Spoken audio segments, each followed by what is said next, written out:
Hello and welcome to new video. Primary শিক্ষকদের surplus transfer এবং এই নিয়ে আমরা বিভিন্ন সময় বিভিন্ন ধরনের এসওপি দেখেছি এবং সেই এসওপিকে ঘিরেই তৈরি হয়েছে বিভিন্ন বিতর্ক।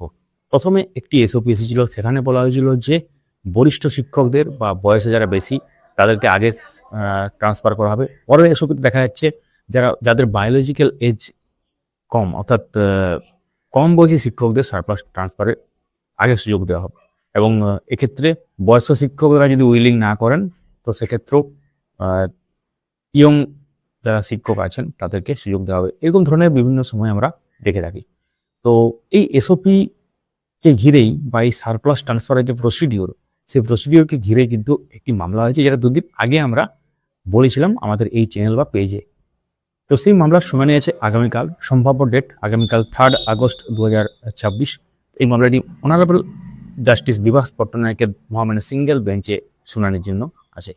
তো কেস ডিটেলস এবং তার সাথে যে রিট কপি, সেই রিট কপি সহকারে আমরা দুদিন আগেই আপনার সাথে শেয়ার করছি। সেই ভিডিওটা দেখতে চাইলে আমাদের আপডেট মাস্টার ফেসবুক পেজ এবং আপডেট মাস্টার ইউটিউব চ্যানেলে গিয়ে আপনারা দেখতে পারেন।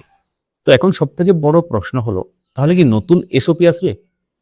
এই যে প্রশ্নটা, এটা কিন্তু আপনাদের মনে ঘোরাঘুরি করছে।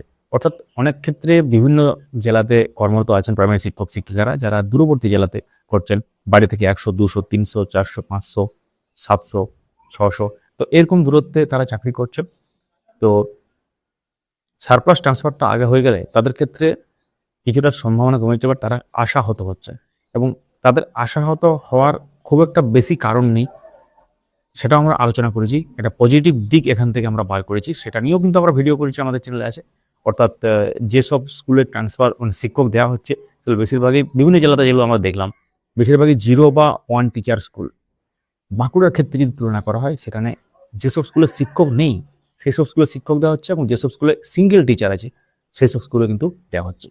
এবং অন্যান্য জেলার ক্ষেত্রে ব্যাপারটা একটু আলাদা হতে পারে। তো এক্ষেত্রে এখন থেকে আশাহত হবেন না। অনেকেই উচ্চশিক্ষা পোর্টালে আবেদন করেছেন জেনারেল ট্রান্সফারের আশায়। 5 বছর ওয়েট করার পর অনেক কষ্টে তারা আবেদন করেছেন। অনেক ক্ষেত্রে সার্ভার লোডের জন্য চাকা ঘুরছিল, অনেক সময় ওটিপি আসছিল না। ওটিপি নিয়ে একটা কথা বলি, এই মুহূর্তে ওটিপি যদি কারো ওয়ান টাইম ট্রাই করার পর না আসে, তাহলে আপনি আবার রিসেন্ড করবেন। রিসেন্ট যদি একবার রিসেন্ড করে না আসে, মাল্টিপল টাইম রিসেন্ড করবেন, দেখবেন চলে আসবে। তো এই হচ্ছে ব্যাপার। এখন এই পোর্টালে আবেদন করার পরেও কিন্তু তারা শান্তিতে নেই। কারণ হচ্ছে এটা বিভিন্ন লেভেলে যায়। আপনি যখন আবেদন করবেন, আপনার আবেদনটা এসআই এন্ডে যাবে, অর্থাৎ ফরওয়ার্ড হবে এসআইকে। অ্যাপ্লিক্যান্ট মানে আপনি, তার থেকে এসআই উদ্দেশ্যে যাবে। এসআই এবার সেটাকে ডিপিএসসিতে ফরওয়ার্ড করবে এবং এখানেই রয়েছে কিছু ডিলের ব্যাপার। অনেক ক্ষেত্রে দেখা যায় নির্দিষ্ট সময়ে তারা ডিপিএসসিতে ফরওয়ার্ড করেন না, কিছু কারণ থাকতে পারে ইন্টারনাল। এবং ডিপিএসসিতে যাওয়ার পর কী হবে, ডিপিএসসি থেকে যাবে এপিসি ভবন। এপিসি ভবন থেকে যাবে আপনি যে জেলায় অ্যাপ্লাই করছেন সেই জেলার ডিপিএসসি এবং তারপর আপনার সার্কেল। তো এইভাবে কিন্তু প্রসেস যেটা সেটা আছে, এফএকিউ অনুসারে আমরা বলছি। তো অনেক ক্ষেত্রে কিছু মানে এক্সেপশনাল কেসে হয়তো বা নিজের জেলার মধ্যে যখন হবে তখন কিন্তু একই ডিপিএসসির মধ্যে যখন হবে অ্যাকচুয়ালি আর কি, তখন সেটা কিন্তু সেভাবে এপিসিতে যায় না। অনেক ক্ষেত্রে দেখা যায় সেটা ডিপিএসসির মধ্যে হয়, কারণ সারপ্লাস ট্রান্সফার অ্যাডজাস্টমেন্ট বলুন বিভিন্ন সময়, সেটা কিন্তু আমরা দেখেছি। তো এখন দেখার বিষয় কি হতে চলেছে এবং এর মধ্যে আরও এসওপি আসে কি না সেটা তো সময় বলবে। কারণ মহামান্য হাইকোর্টের যে মামলা, তার ফাইনাল জাজমেন্ট এলেই আমরা সবাই বুঝতে পারবো। তো যারা আমাদের মিউচুয়াল ট্রান্সফার গ্রুপে যুক্ত নেই বা জেনারেল ট্রান্সফার গ্রুপে যুক্ত নেই, আমাদের এই ভিডিওর কমেন্টে আমরা সমস্ত লিঙ্ক দিয়ে দেবো। আপনারা একটু কমেন্ট করবেন যে কোন ব্যাপার নিয়ে পরবর্তী আপডেট চান। অবশ্যই ভিডিওটি লাইক করুন, সবার সাথে শেয়ার করুন।